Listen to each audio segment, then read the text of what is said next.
All right, so we kind of start here. So Ben and people kind of quietly on there. But we talked about light. Now keep in mind reflection. The yellow flag over there looks yellow because yellow light hits it. The yellow part bounces off to your eyes. Everything that's not yellow gets absorbed. Donald up there looks blue because blue gets reflected off. Everything that isn't blue gets absorbed. Color by reflection. It's like trees. What color light do plants not use to make sugar and stuff like that? What color do they not use? Green. How do I know they don't use green? Because you can see it, yeah, it gets reflected off. Green is reflected off. All the other colors are absorbed. In fact, if you put a plant in green light, what's going to happen to it? It's going to die. Yeah, the plant will die in green light. Doesn't use green light. Doesn't like green light. Reflects it away. But even in sunlight, not all the colors. We talked about how the fluorescent light makes things blue. Kind of gives that bluish tinge. Different lights give different colors. But even sunlight, not all the colors are there in the same amounts. In other words, the brightness. Because do you see all colors equally? I mean, look at the rainbow. That's right, we don't. Look at the rainbow. Do you see the very bottom of the rainbow, the violet? Is it very easy to see that violet at the bottom of the rainbow? No. We don't see violet very well. We don't see violet very well. We also don't see deep red very well. The red we do see is kind of like that candy apple, fire engine red, that kind of really bright red is farther up on that. Brightness. Now, the most abundant color produced by our sun is kind of a yellowish-greenish color. More on the yellow side. Closer to yellow than the green. But yellowish-greenish color, which, by the way, is the color we see best. We see the yellowish-greenish color best. In fact, when they do tests, fire engines, they're painted that yellowish-greenish color, are hit less than red fire trucks. Believe it or not, this is how that research is done.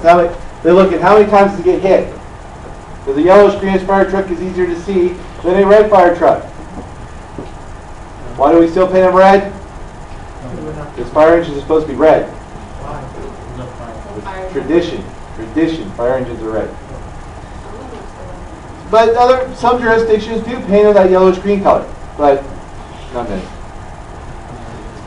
The Coast Guard and other services, back when I was a midshipman at the Naval Academy, they were just switching over to green buoys. I mean, if you go out in the bay, basically if you were coming back into the bay from the ocean, you would notice on the left side of the channel are green buoys, on the right side of the channel are red buoys. These are the channel markers.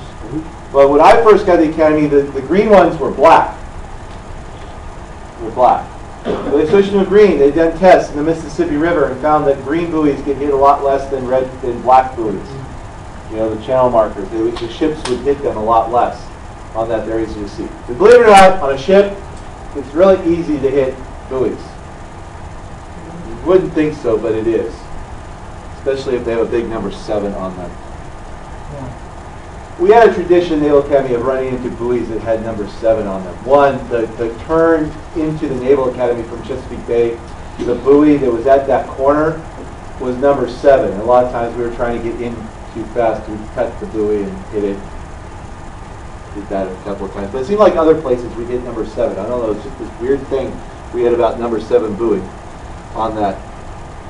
I don't know what that meant, but we always see if we hit a buoy, invariably it had a number 7. They're all numbered. If you didn't know, they're all numbered, odds and evens, things like that. The ones on the left side of the channel are even, odd, things like that. All right. Everybody got this?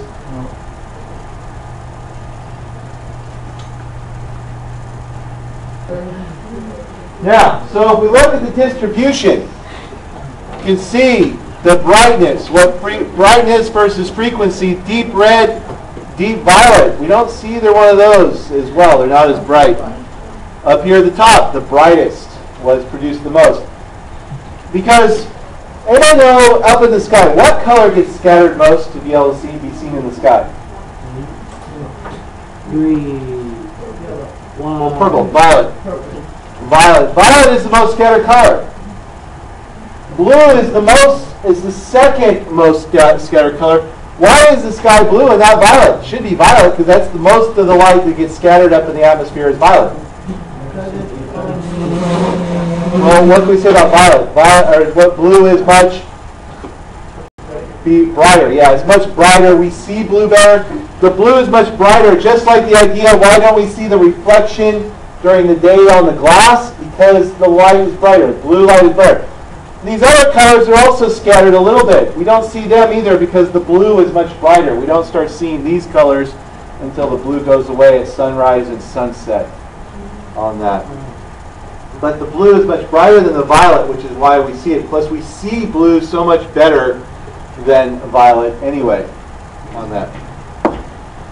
Which leads us to color by transmission. Okay, so color by reflection, things reflect up. This is part of color by subtraction. Color by transmission is also part of color by subtraction, which is what you learn in art. Now, pigment. And we're just mentioning pigments now. If I go up here, inside this fabric, there are solids that we call pigment. That's what the color is. It's these usually mineral solids that are put in there. In your clothing, in the tabletop, in the walls. Anything with color has pigment. This stuff called pigment. And they are solids. And you might say, well, hey, Mr. Reese, I've dyed things. I've done this tie-dye thing. It was liquid. That's true. We suspend it. We make a liquid solution.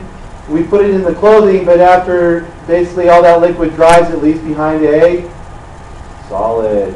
And depending on the dye you're using, depends on how it actually bonds to the fabric. The stuff you get like in the supermarket, the RIT dye, is not very good. It'll kind of wash out pretty quick. But the dyes they use in your clothes are what are called reactive dyes. It's actually you soak them, like when I do tie-dye, you soak it in sodium carbonate, and then you put the dye in. The dye actually has a chemical reaction with the sodium carbonate to bond to the fabric.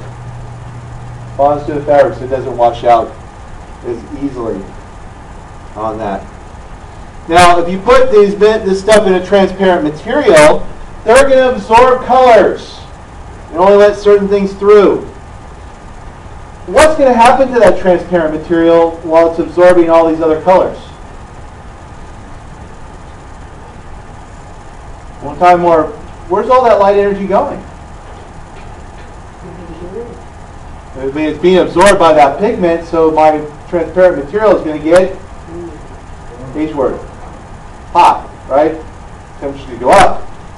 So I say, ever leave your sunglasses? Now remember, your sunglasses has a lot of pigment in it. It has pigment that covers a lot, basically all the colors. It lets very little light through. You ever left your sunglasses on the dashboard and put them on afterwards? What do they feel like? They're hot. You know, they've been absorbing all that energy on that. But this is color by subtraction because we're removing color. When we have up here the yellow flag, we're removing the things that don't make yellow and only reflecting the things that make yellow. Things like that. This is not how your eyes work. This is not how the television works. They work by something else. Anybody need more time on this?